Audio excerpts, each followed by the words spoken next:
Good afternoon, my fifth graders. Today's lesson is exploring online information safely and wisely. So, before we dive in, let's ask our question of the day. What is a credible source? So, a credible source is a source that is factual, unbiased, and is up to date on its information. So, one place you can find a credible source are closed domains. Closed domains cannot be bought and are for a specific business or thing. So, for example, .gov is a closed domain because it belongs to the government, meaning nobody can buy that website, and it means the information is more likely to be credible than if you got it off of Wikipedia. So, we're going to go over how to identify a credible source, and then I'm going to show you how to find a credible source. So in order to identify a credible source, we need the currency. What is the date of the source? Is it recent or is it older? Reliable. Is the author or organization reputable? Ethical. Is the collection of the data morally responsible? Is it diverse? Does it contain multiple perspectives? Is the purpose of the article to give you a fact or a personal opinion? So, for example, an example of a fact-based source is National Geographic. So, say you go on there and you're looking for something about animals. They're more likely to have actual information about those animals than if you went to somebody's personal blog that was just talking about their pet cat. All right. So, now that we have that out of the way, I'm going to show you how to find a credible source. So I'm going to open this up, and I'm going to show you all how to find a credible source. Is everybody ready? Does everybody have theirs open? All right. So, credible source. This is nationalarchives.gov. This website is owned by the government.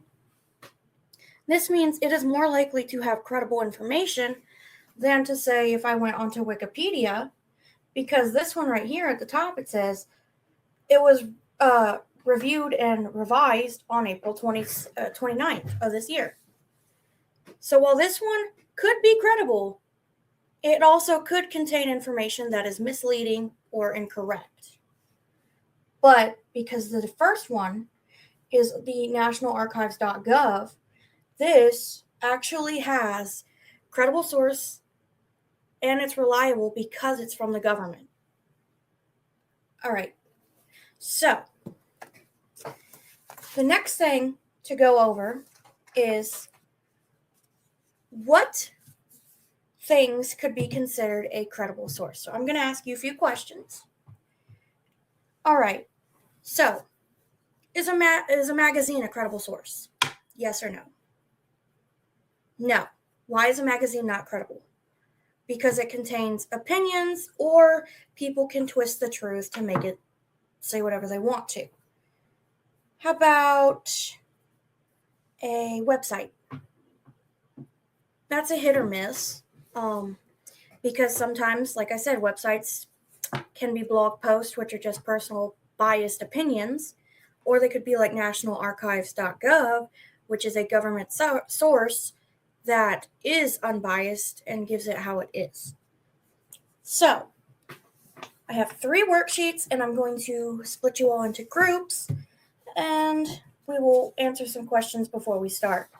So, for Group A, you're going to be evaluating credibility. So, this is your worksheet.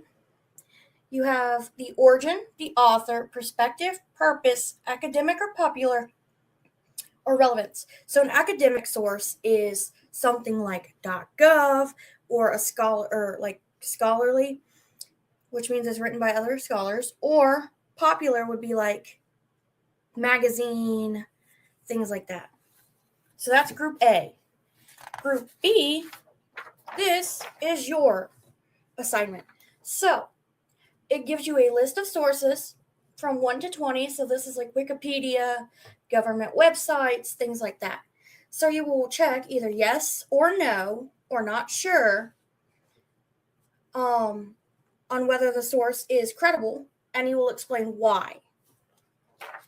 All right, Group C, your worksheet is credible or biased.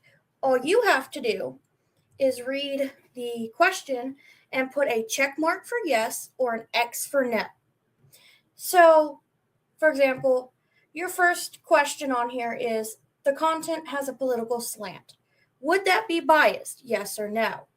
So I'm going to go ahead and give you the answer for the first one for Group C. The answer is yes, it is biased. Because a political slant is an opinion. All right. So before we start working on those, let's see. Let's go over the types of sources. We have primary sources and secondary sources. So the sources that are more likely to be credible are going to be your primary sources because that came straight from the person. So artifacts, those are going to be a credible source. Government records, as in like nationalarchives.gov, that is credible because it is a primary source that contains actual government information on documents like the Civil Rights Act of 1964 document. Something that's a secondary source would be a textbook because the textbook was written by somebody else. And it's, they didn't just walk up to the person and ask. Biographies, those are normally written by other people about a person. So that's a secondary source. An autobiography is a primary source because it was written by that person. So let's look up another source as an example. So we did the Civil Rights Act. So let's go on. Let's do something about cats.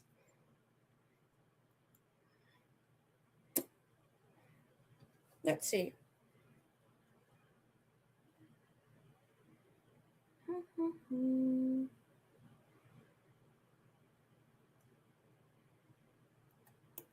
All right, so for example, we're going to look on Wikipedia. Now, this is obviously not going to be a credible source, because this was not written by a vet. This was written by pretty much anybody. So if we look up a veterinary website,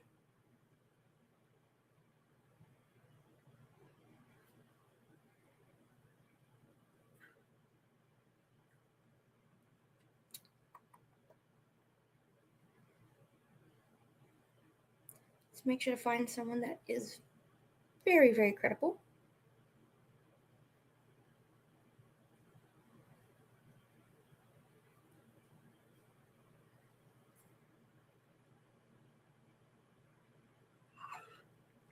Right here. So we're going to go over to this one. Now this one actually gives information about the animal, and this was written by an actual vet. So this one is more likely to be credible rather than Wikipedia, because anybody can write on Wikipedia. But you're more likely to get more credible information from a source that was written by someone who works with animals.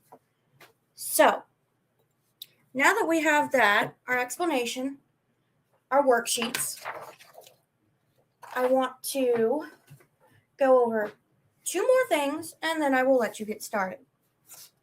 So let's go over a couple examples. I'm going to write a couple questions I'm going to ask, and then we will go over it together.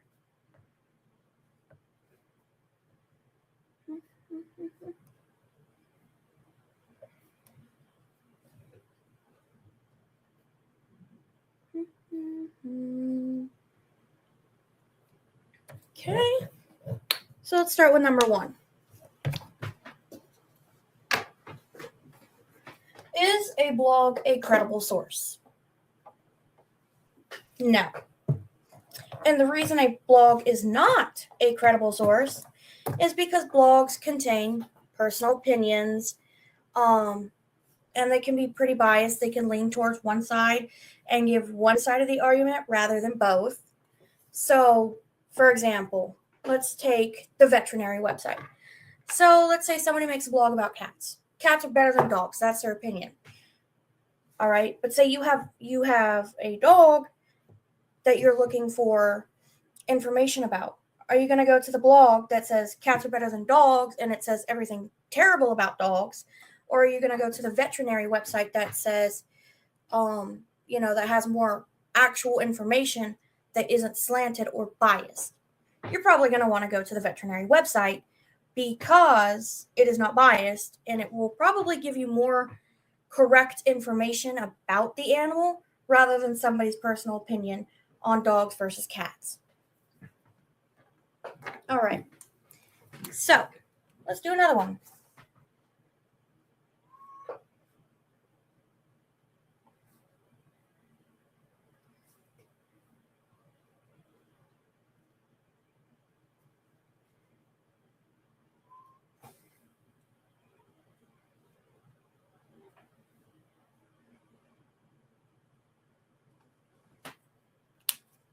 All right.